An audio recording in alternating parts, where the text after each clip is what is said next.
Good morning, grade 5. Our topic for today is in page 2025 of your book, chapter 5, lesson 4, How do clouds and precipitation forms? Let's start. Water in the air. We all discuss in your topic in water cycle that here on earth, water is everywhere. We cannot see it sometimes because it's in the form of gas. We can see it sometimes because water could be a solid and water could be a liquid. But when water is in the air, water is in the form of gas, right? Let's have this one. Have you ever watched a cloud get larger? Have you tried to see shapes in the clouds? Clouds come in many shapes and size. Remember that clouds form when water vapor changes into tiny water droplets or ice crystals. That is how clouds is formed. Whether a cloud is made of water droplets or ice crystals depends partly in the air temperature. Have you ever tried to imagine yourself touching the clouds? Maybe when you were a kid, you tried to imagine yourself riding in an aeroplane and touching the clouds. If that thing happened, your feeling might be cold, because it says here that clouds is made up of water droplets and ice crystals. And then it says here the temperature of air high in the clouds is often much lower than the temperature of the air close to the ground. So when we compare the temperature in the ground, it is more hotter here in the ground compared to the high places like the clouds area.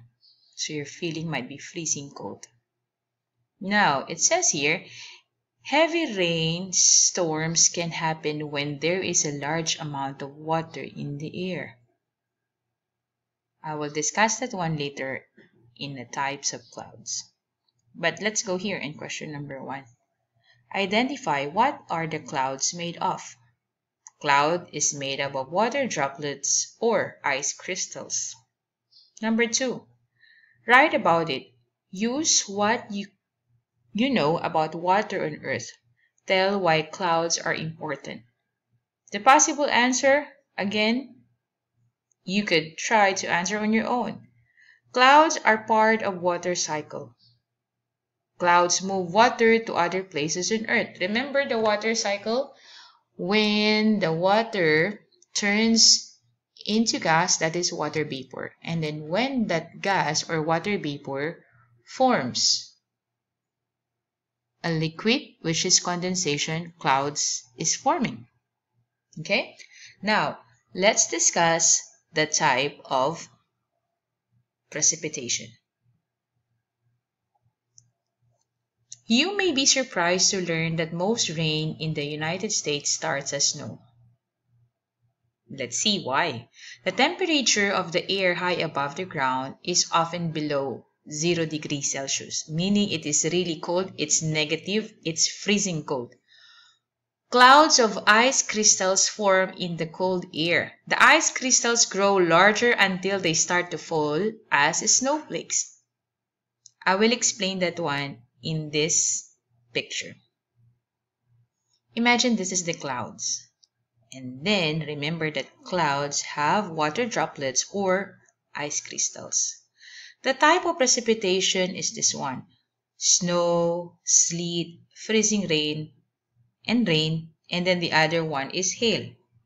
Now, it says here that clouds have water droplets and crystals.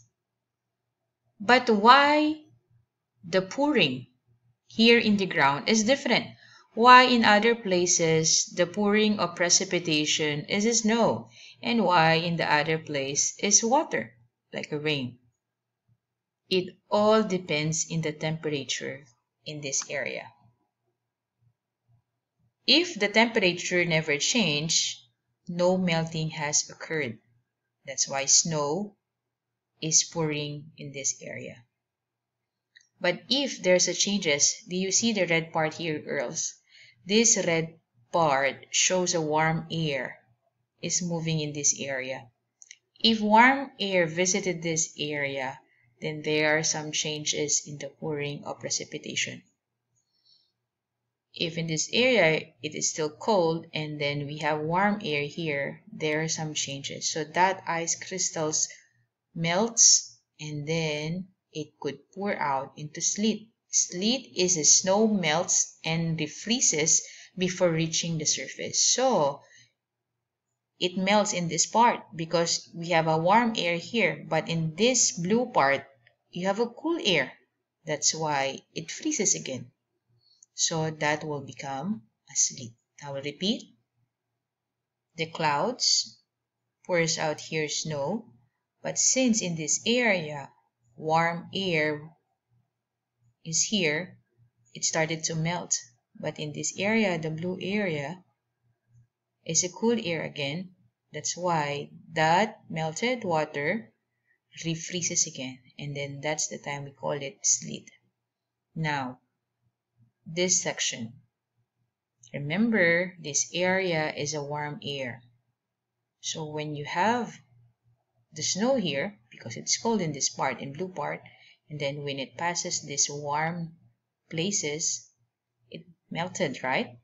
And then touches the cold places here, then that will be a freezing rain. A freezing rain is snow melts and refreeze on contact with the surface, meaning it is not ice, but it is just like a very cold water pouring in the ground. Now let's have rain. So you have your snow, and then since in this area it's all hot, like in a tropical region, it will pour out rain. Okay, I will repeat. Snow, sleet, freezing rain, and rain is all types of precipitation. The form only changes, it's because of the temperature here in this area. Okay, now let's go back here. Question number 3, draw conclusions. Suppose you know the air temperature from the ground all day to a cloud is cold enough for water to freeze. The cloud forms precipitation. What conclusion could you draw about the types of precipitation that falls? Underline the facts that help you to draw your conclusion. So we will use this paragraph to draw the conclusion. If the temperature of all the air between the clouds and then the ground is less than 0, when we are talking about less than 0, 0 meaning the water will freeze in that temperature. But when you have below or less than 0, that is negative. It starts -1, -2, and so on and so forth. When you have that temperature that is freezing cold, what precipitation are you going to have in that part? So the precipitation will be snow because the temperature is less than 0. Okay, now here the meaning of sleet I mentioned a while ago. The frozen raindrop is called sleet. Let's go to the next slide. Now, another example of precipitation is hail. What is the difference of hail compared to these 4? We have snow, sleet, freezing rain, and rain. What is the difference of hail? Hail is much bigger. Hail is a frozen precipitation that forms a layers. So meaning, when the layers of ice crystals combine together, that could be a hail. And then a hail is as large as this one. Imagine if this hail drops in your head, what will happen? You might die.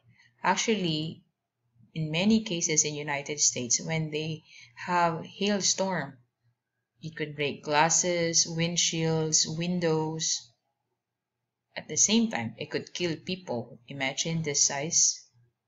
Drop in your head, you will die. The smallest size of hail is the size of the pea or a seed. Some could be bigger as a baseball. Imagine hail as big as baseball. Okay, so let's go to question number 4. Let's summarize. What causes the layers to form a hail? Small pieces of ice fall through the clouds, where water freezes onto them. Then they are blown back up to top of the clouds and they fall through again. So, to make it short, when all that water droplets combine together because of the wind, then that causes hail. Okay? Now, this illustration is also same as this one. I just make it more emphasized, same time more elaborated compared to this one, but I will discuss it to you. Number 5, give an example. 3 types of precipitation are rain and snow and sleet. Do you know 2 other types? List them here. As I've discussed, freezing rain and hail. Look at this one. Look at the chart. Circle one way rain and sleet are alike. This chart will show you rain and this chart will show you sleet. As I mentioned, in this area it's cold, and then in this red section the air is warm. Rain and sleet, they are different when the water touches in the same temperature or warmer temperature. I circle this part. Ice crystals melt as they fall through warmer air. Same also here. Ice crystals melt as they fall through a thin layer of warm air. Because this area, it's much bigger. So meaning the warmer air is more here compared to this one. So in this case, they are the same. But the only difference is the sleet changes when it touches a place like this one, a cold area. Okay? Now, let's go to the types of clouds. The types of clouds are cirrus, cumulonimbus, altocumulus, stratus, and fog. Let's elaborate the types of clouds. Cirrus is a high-level clouds that form 6 kilometers above the ground. It's a high clouds. Cirrus clouds are high-altitude clouds that are often thin, wispy, and white. So have you ever tried to see the cotton candy? Okay, and try to pinch that cotton candy and then try to separate each other. That will be like a cirrus cloud when you try to imagine that one. So this illustration will show you how high is cirrus cloud. It says here that is a high cloud. So that is 8 kilometers or 6 to 8 kilometers away from the ground. So this is the ground. And then this is the place where you can see the cirrus clouds. Then the next is the cumulonimbus. Cumulonimbus is a vertical clouds. This is a thick clouds. Okay, and then these clouds can form a thunderstorm. Okay, when you try to look at this one, it could lie in 3 kilometers up to 12 kilometers. So it's a vertical clouds. It's a thick cloud that could form a thunderstorm. Another is the altocumulus. Altocumulus is a small puffy clouds. It's a puffy clouds because it looks like a cotton candy floating in the sky. So if you try to look at that one, it looks like this one. Okay? So it lies around 4 kilometers to 6 kilometers. Actually, they could overlap. Cirrus, altocumulus, and cumulonimbus, they could overlap to each other. Okay, so the next video will discuss the continuation of the types of the clouds. I'll see you in the next part.